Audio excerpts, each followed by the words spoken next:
What's up, ladies and gentlemen? My name, of course, is Trey Quintero. I'm joined here by Corey Wake, a good friend of mine. How's it going, everyone? He is my personal car expert when it comes to all things, racing and automotive and stuff of the sort. So we're here talking today because the Crew Beta came out. It was open console from, I want to say, the 24th? 25th to the 28th. Yeah, so it was like Tuesday all the way through Thanksgiving, which recording now was yesterday. So we're just going to shoot a little podcast and talk about that and see where it stands, because it was interesting. I feel like it was interesting enough to talk about. Yeah. But I think there's a lot of stuff that it has to work on, so we're just going to go ahead and shoot a quick little video about it. So really, first off, it felt a lot like... it had the arcadey feel of Definitely. Like a Burnout, Yeah. Like I spent a lot of time with Burnout Revenge. That was one of my favorites. It felt like a nice little hybrid between a Burnout and I don't want to say Forza, because Forza's like way Simulator, yeah. But it is a little bit more. It's like a Need for Speed Most Wanted type. It's like right on par with that. So that was really cool, because I spent a lot of time with Most Wanted as well. The Midnight Club too, just kind of driving around. It's got the stoplights working and kind of a MMO online, just open world driving around. Yeah, and it was like you could see people driving around like other people in the world and invite them to your crew, and then you could race with them if you wanted to. So that was kind of cool. But especially how easy it was just to pick up the controller, jump in, start playing some races with your friends. That was kind of nice.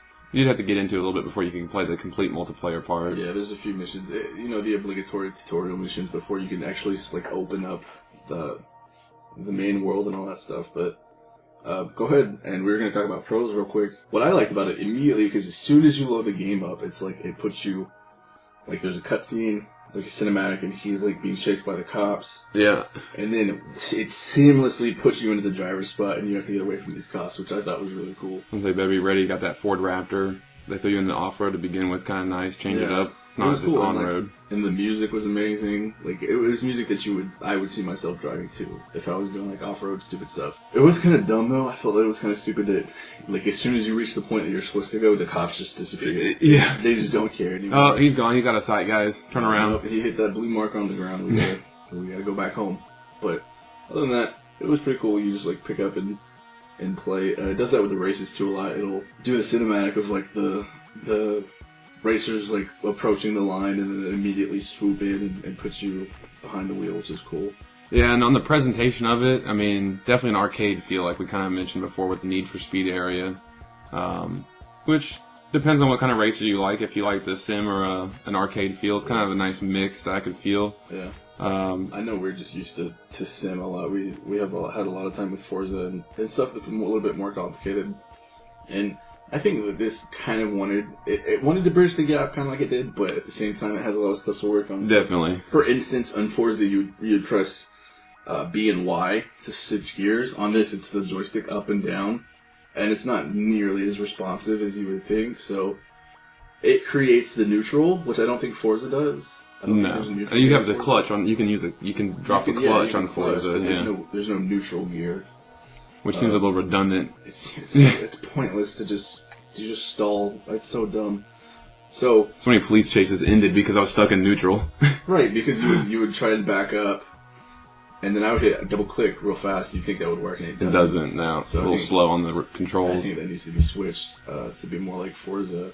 One thing I saw right off the bat was just the map. When I pulled up the map of the whole United States, that it's got major cities, Las Vegas, New York, and just that you'll be able to drive from one end to the other of the country.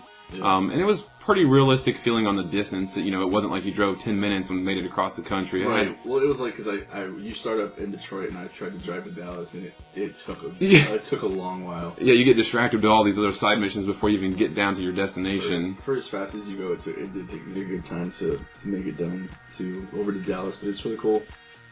Yeah, like you said, it's really expansive, and you can go, and there's like different specialties, different race like styles and types in different parts of the country, so that's kind of cool. One thing I really like too is the multiplayer feature that they're kind of putting in there.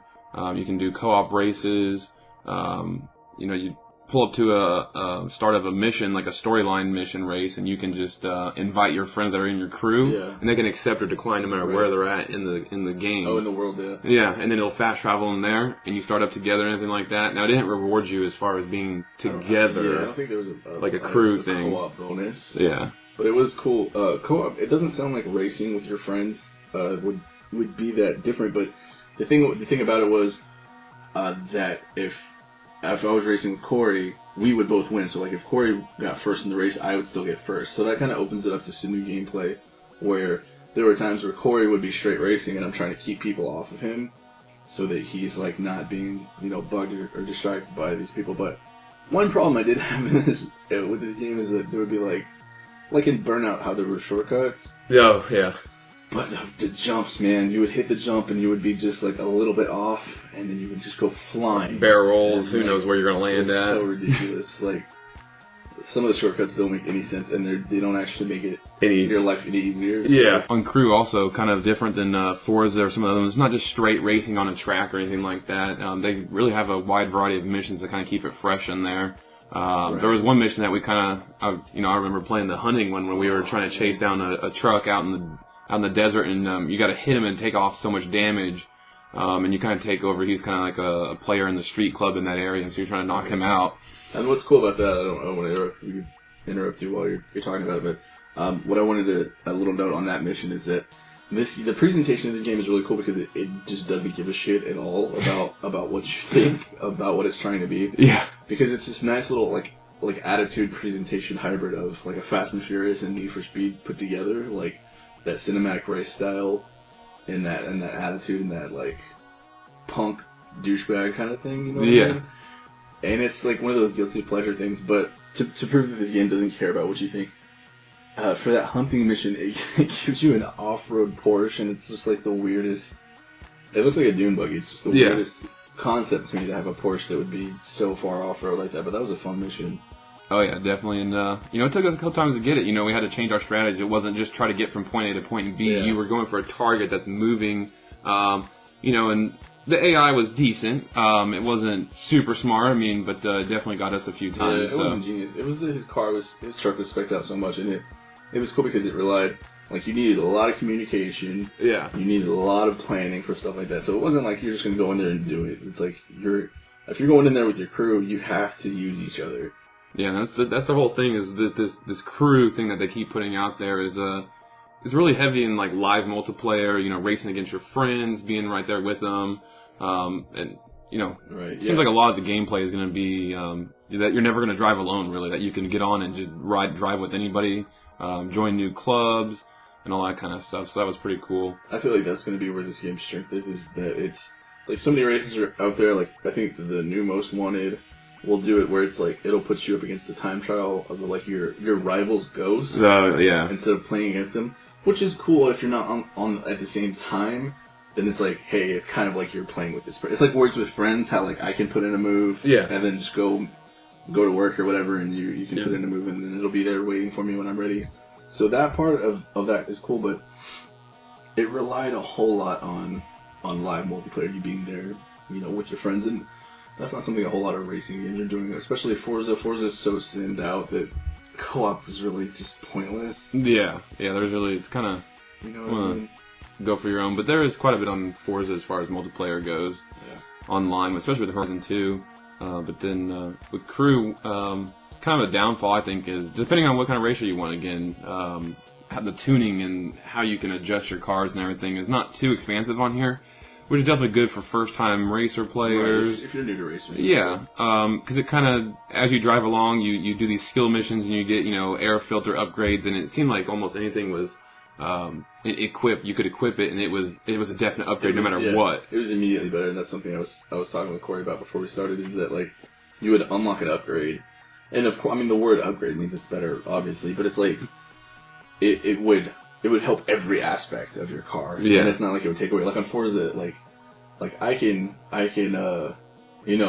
hollow out like any extra weight. I can have a much lighter frame, but I lose traction control because of that weight is gone. So I'm losing traction, even though it's helping me. It might be making that acceleration a lot better, that turning a lot better, I'm losing that traction. So it's more prone to lose control as I'm turning or whatever. You know what I mean? It was a beta, so I could find a lot of things wrong with it, but there's quite a bit wrong. Yeah, I mean, I wasn't blown away by it. I'd have to say I'd need to rent it first and get some more hours with it. The story was story's really terrible. Yeah, it just gives you a reason to race. They give you scenarios. It's like, oh, here, take me to this place.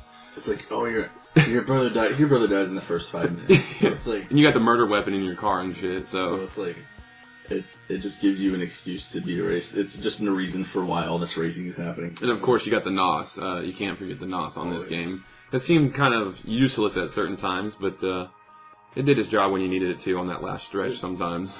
Another thing I didn't really like is that they made cops really boring. Like, in Most Wanted or in Grand Theft Auto, there's like very strategic ways to lose the cops. Yeah. And in this, it's just like, oh, I hit a cop, pay a fine, and then they leave. It's like, there's no challenge to it. There's no real reason for them to be there. Yeah, it's like if you get caught, all you're doing is paying a fine. If you get away from them, cool, you got away. It's not. It's not really a thing at all. So. And one thing I didn't like about the cops is like you'd be driving around and there's a cop in the vicinity and it'll be like, oh, be on your best behavior. You barely touch a fence and all of a sudden you destroyed the whole town and you're most wanted instantly. See, I understand that if you build up, there would be like a destruction meter, right? And if you would fill the meter up, cops would be on you. That makes sense. I like that. That's cool. You have to kind of be careful what you're doing, but it doesn't work if actually being chased by the cops is broken and not fun at all. Yeah. And it's like, just take it out. It doesn't matter. I think they definitely need to improve on just the overall feel of the cars, from my opinion. But I am more of a sim racer. They're very floaty. Yeah, the beginning cars were sloppy, to say the least. They did let you, kind of tease you a little bit with like an Aston Martin Racing, a Ford GT40. Those definitely had better handling, but still just the way the steering felt was just really all over. Sometimes at speed it was hard to get that under control without going back and forth, and you're in the middle of a cop chase or whatever, and you're slamming into everything, and all of a sudden, one of the worst things I found was some of the collision detection is just terrible. Yeah, so terrible. Like you would hit like a street sign or something that in GTA you would just obliterate, and then the next thing you know, you're flying. Yeah, multiple 360s for no reason. So it makes no sense. It's ridiculous. And that was just irritating at times, that you'd be doing so good, and then all of a sudden you bottomed a car out on the jump or whatever, and just there you went flipping all over the place. And there was no rewind like in Forza, but that is something that you can take off on Forza 2 for more credit. So some people like that, some people don't like that. Those kind of features. Well, sometimes I have to use it on Forza because I'll be doing so good and then mess up at the end, especially for like an endurance race. If you're gonna pull the 10-lap race or something like that, then you need to rewind. Throw it all away, yeah, because exactly. You just spent 20 minutes on a race, and to lose it on one bad turn, that sucks. Yeah, but I mean, here's the real question, man: is would you buy this game? Would you pay $60 for this game? I probably wouldn't. As it stands right now, a beta. I'm not sure exactly when this game is set to release. I'll put it up down in the video when it's set to release, but I feel like they have a lot of work to do. Like the physics were the cars didn't handle so great. I'll say the car list. They haven't come out with the official car list that I have seen anywhere. I mean, they tease you a little bit on the website with your normal Lambo, Pagani's wire on there, I believe. But when we were in game, it was some Chargers, a Camaro, some of the basic stuff that's in most racing games nowadays. But nothing like your Gran Turismo car list as far as depth and range, as far as collector cars that real enthusiasts are going to know, and stuff like that. So it was a very arcade selection of like a general knowledge of cars. But a lot of people are going to this DLC car pack stuff like Forza also, and just really any game now you're going to be guaranteed maps or more cars in a month. And it has to be a lot easier to support a racing title than like Destiny, for instance, where you have to go in and create new content. It's like, we'll just go and put a car pack, we'll do mission pack, something like that. It can't be that hard to me, but I don't know anything, so. But as it stands right now, there's too many connection issues. On several occasions, we played co-op together. Oh, yeah. And it was just disconnecting us left and right. It was, one of us would be... party chat and game chat. There's a party chat, game chat issue that we had, where if we were in party, we couldn't hear each other if we were in the same party because the game chat was active. Yeah, it couldn't let you leave one. Yeah, it was weird. That made no sense at all to me. Like the game chat like would override the Xbox One party chat, which made I've never seen that happen before. That's crazy. So that's an issue. Major network disconnecting from the crew. We'd have to find each other, and then we'd be online and it would say that we're offline. We wouldn't be able to find each other. Stuff like that. Collision detection was terrible. The story is terrible. But at the same time, like I say all that negative stuff, at the same time there was something that still keeping me playing. I kept wanting to pick it up. I was like, man, this beta only ends in a few hours, man. I want to stay up all night playing it just to kind of see where it can go. Because, I feel like I feel like that beta was a really bad representation of what this game could be. Yeah. I feel like they kind of burned themselves putting a beta out, but at the same time they know what they need to fix. Yeah. Because I know a lot of people see a beta, like, I know people played Destiny, the Destiny beta, for those, like, 5 days it was out, and they're like, no, I'm not going to buy it now, I got my fix, or whatever. Yeah. So I feel like it got a bad rep from its own beta, which is not supposed to happen, but they know what they need to work on now. If they fix all that, obviously they're not going to fix the story that's already set. If they fix, how the cars handle and the collision and the networking stuff. I think there's potential there. There could be. If I had enough people, if you have friends that will race with you, then I would say, the crew aspect of it is cool. Whereas, like, on Forza, you can only pair up with somebody, really. Yeah. I feel like the crew aspect where you can have, like, a lot of people jumped on with you, that's really cool. I mean, with Horizon 2, though, they have car clubs in there now that's just like the crew kind of thing. I mean, maybe not exactly where you can do story mode co-op missions. You can do stuff that kind of branches off of it. You can do, like, online road trips, which is it takes a single-player story thing and you do it on a multiplayer level, which is and I never got to check out any of the Horizon titles, unfortunately. We just got so busy over here.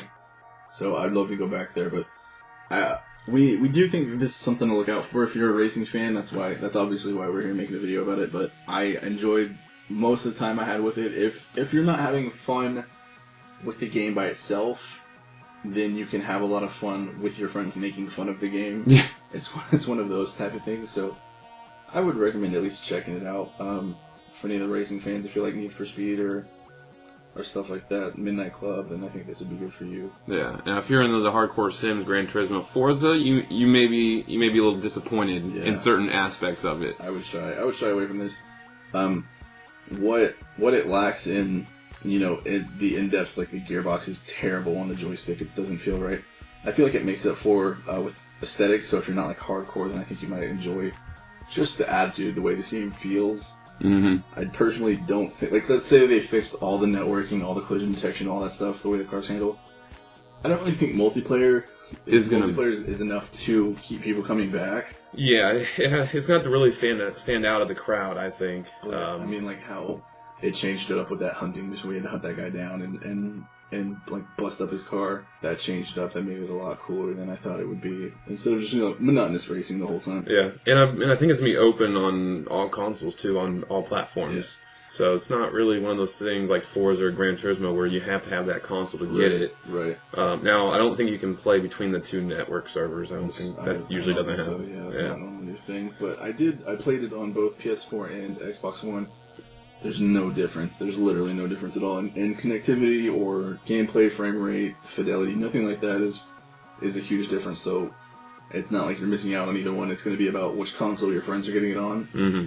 I did prefer it on Xbox. That's what we played it on because just the trigger has more.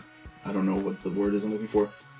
You know what I mean? Like, more realistic, just more. It just has a greater range, so that I could be more accurate with the sensitivity of my gas and braking than as opposed to the PS4 controller. But both of them are fine. If you're gonna pick it up, then you're not missing out really by going either way. Final thoughts: I would rent it first. That's my thing. I would first keep an eye on it. I'll say keep an eye on it and rent it. But where it stands now, it's not. I wouldn't buy it. At least they need to fix all that stuff first. Definitely, that's kind of holding them back there. I think that's the biggest thing is it's got some of those bad points on there. And again, I'm a sim racer guy, so the Forza's kind of got my heart still. I found myself getting bored of the beta pretty quickly. And wanting just to go back to Forza and continue where I've been playing for the last month or so. Right, already. Especially if you weren't there. I was like, it's a racer. Exactly. It wasn't like, man, I got to pick this one up, and it's a lot like how Destiny was, where I can't really play it by myself. Like I have to have other people I'm playing with me to make it interesting. Yeah, single player is not enough for it. So don't get us wrong, it has a lot of problems, but there's something there. I think that it could polish up and be something interesting for whenever it comes out. But that's going to do it for us here today. Thanks for joining us, and look out for some other racing reviews coming up soon. We're going to try to get some more of those up here as they come out. My name is Drake Montero. Corey Wake. This is Corey Wake. You can check us out on Facebook, Twitter, Tumblr, all that good stuff. And if you follow us on Twitter, I'll put the @ down below. And if you like, throw us a like, share with your friends, subscribe for more, and we'll see you next time.